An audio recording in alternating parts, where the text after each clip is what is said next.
welcome everyone to The Slice, the only show that gives you sports in ways that you probably don't care about.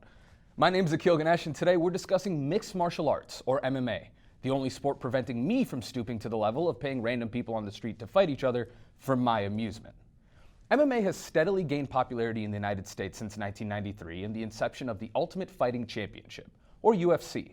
While we don't have time to go through the extensive history and battle the UFC faced to gain legal status in the United States, it's safe to say that it may be the only endeavor in which the blood, sweat, and tears of athletes were the problem, and not the solution.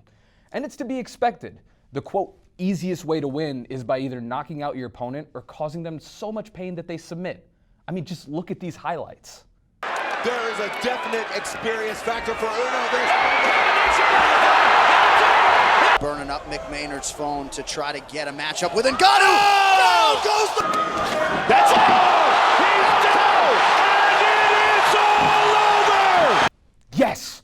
Oh my God, yes! Look, that might not be everyone's cup of tea, but I want that injected into my veins.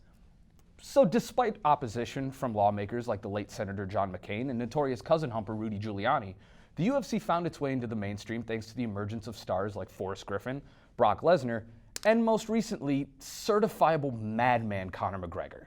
Sorry I'm late, I just don't give a f***. And while we're at it, showtime too, you little weasel. Look at you, you little f***ing weasel, I can see it in your eyes. Proper 12. Proper Irish whiskey from a proper Irish animal.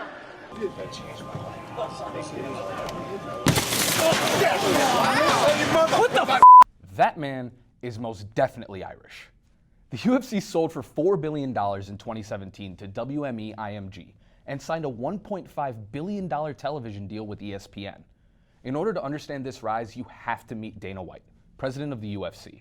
He got the job when his longtime friends, Frank and Lorenzo Fertitta, purchased the company in 2001. And to say that his management style is forward is a bit of an understatement. Shamrock owes me $175,000. And I'm coming for it, Ken. I'm coming for the f***ing money, you piece of shit. I think the Nevada State Athletic Commission is atrocious.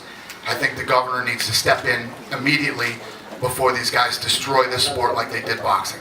So here's what we're going to do. The Browns have a great running game. We're going to pay your team more money if you just pass tonight, don't run. Because we need the Patriots to win and make it to the next level. That's f***ing illegal. Whoever gave you that quote is a p***y and a f***ing faggot and a f***ing liar.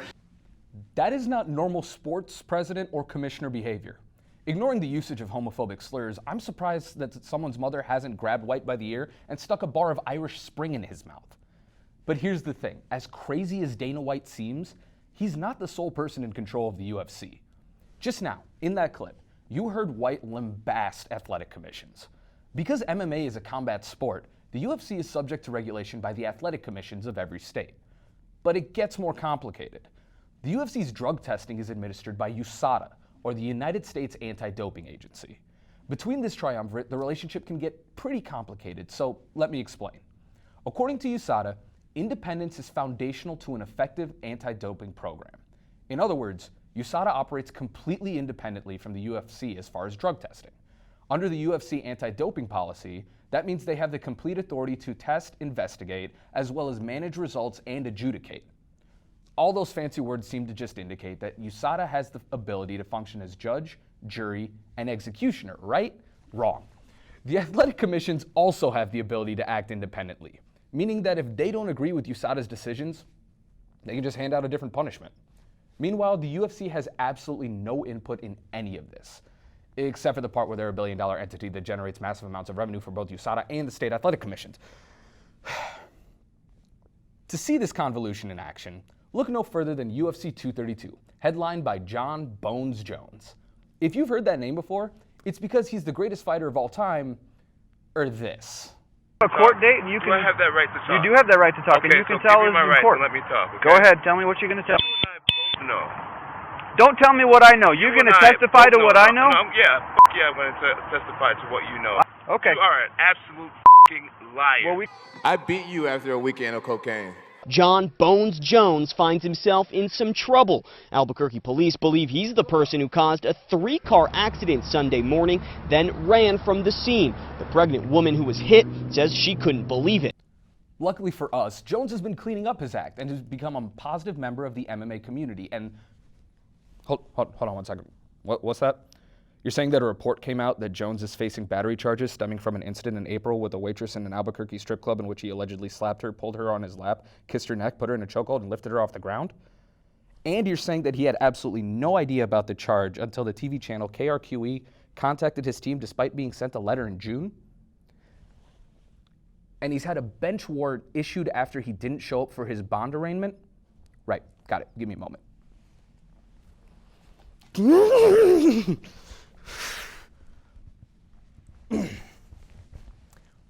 It won't shock you that prior to UFC 232, Jones tested positive in December 2018 for an extremely low level of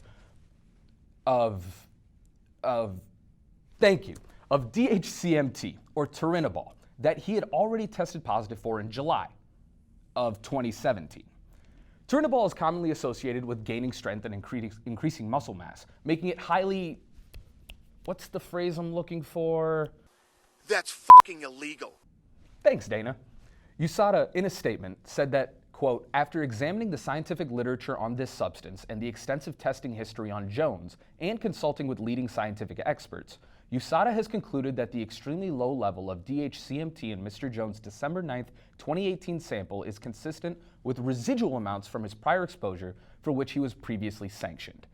USADA also stated that Jones gained no performance enhancement from this level, which was recorded at 60 picograms per milliliter. Translation: Jones didn't cheat. He just had leftover steroids in his body almost 17 months after the fact. It is interesting to note how fans across social media reacted to the result, including this scene from Jerry Maguire and this helpful translation of USADA's press release. And if that didn't give you an idea about how fans feel about the relationship between these three parties, then just wait. Because the Nevada Athletic Commission requested that Jones show up for a hearing after these results. The UFC, rather than pulling Jones from the fight a week out from the show, opted to move the entire show to California, where the Athletic Commission was more than happy to put on the show in Inglewood. Always up to no good. That's the fighting equivalent of going to your mother for permission to go out, getting told no, going to your dad, getting a yes, then watching them start to argue with each other about undercutting each other's authority because, at the end of the day, you were the source of all of their problems, and they have to vent that frustration at each other. So when they inevitably get a divorce, it's entirely because you couldn't accept rejection, Greg. It's worth noting that Jones continued to piss hot, common vernacular for testing positive, in February prior to UFC 235 for, you guessed it, turinabol. This time, the Nevada Athletic Commission granted him a one-fight license with a promise of increased drug testing. But he still fought. And it doesn't just have to be at this level.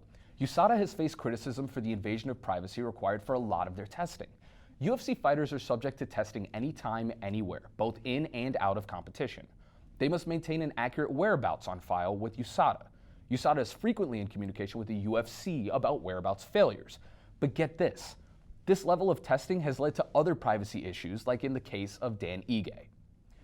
Ige thought he was getting tested by a USADA officer, but it turns out that the officer was actually at the wrong address, and Ige gave his blood because he was just used to it. Jeff Nowitzki, the senior vice president of athlete health and performance for the UFC, advised fighters via Twitter to check testers' identification when they show up. But it's a problem when every problem only gets corrected in hindsight. Interestingly, Nowitzki was also a key investigator in the Balco case that famously entrenched real-life bobblehead and home run king, Barry Bonds in the steroid conversation. So fans have accused Nowitzki of being biased, leading to the greatest nickname in the history of sports, the Golden Snitch. You need another example? Look at filthy Tom Lawler. Lawler received a 2-year suspension for Ostarine in 2017. Lawler maintained that he had inadvertently taken the substance through a contaminated supplement, but USADA couldn't find the source of the contamination. USADA recently changed their policy regarding those kind of violations, with Nico Montano receiving a 6-month suspension for the same kind of violation. But Lawler has been vocal about the damage done to his reputation and career since the suspension. Lawler was released by the UFC 2 months before his suspension was lifted in 2018 and has had one professional fight since then. Lawler has also become a professional wrestler, which doesn't really matter except that I can show you this clip. I am Mr. Law. It's amazing. Life has so many options.